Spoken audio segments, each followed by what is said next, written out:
Ground effect is another aerodynamic phenomenon that a pilot needs to become familiar with.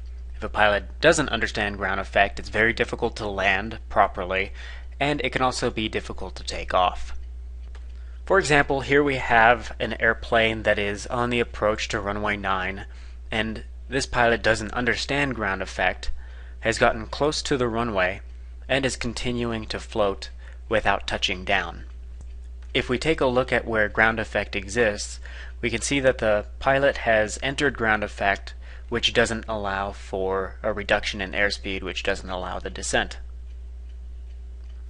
Done properly, the landing looks more like this, where the pilot begins the round out before entering ground effect, allowing for a decrease in airspeed right here, which allows for a descent.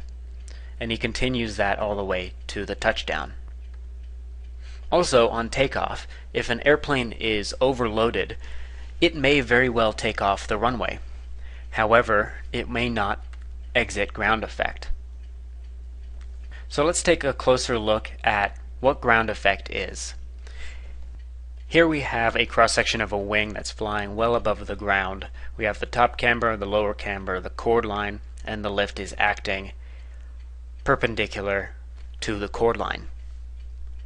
Looking at the way that the airflow moves around the wing, we have the lower pressure area here, we have the higher relative pressure area here, and that produces the downwash.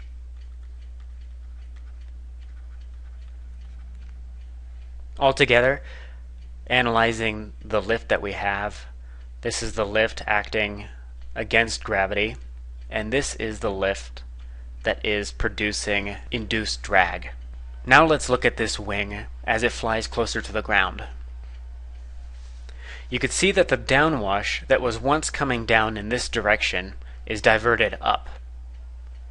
What that does to the lift is brings it up more vertically.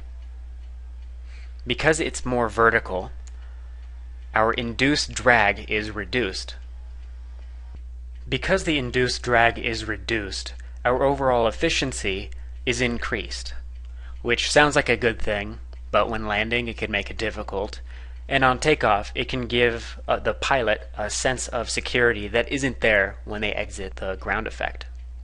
Another way to think about this that isn't as accurate as describing the induced drag and the downwash and all this is simply thinking of the wing coming close to the ground and forcing a high pressure area below the wing, kind of like a cushion. So it's forcing this air into one confined area, which produces more lift. Again, it's not accurate, but it's kind of nice to think about it that way.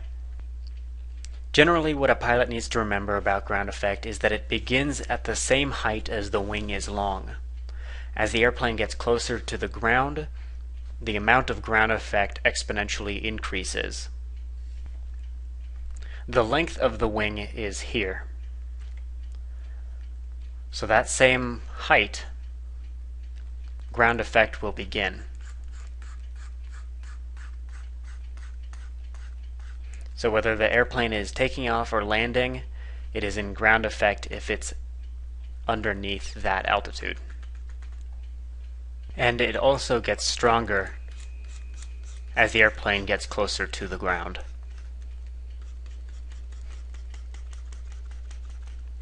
There are airplane builders that have taken advantage of ground effect to create a whole different type of aircraft.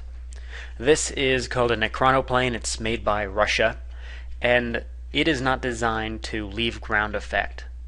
Because of the increased performance, this airplane is very quick, burns very little fuel. However, for some reason these airplanes, or I don't know what they are, I guess they're not even airplanes, have never really caught on, other than for recreational flight.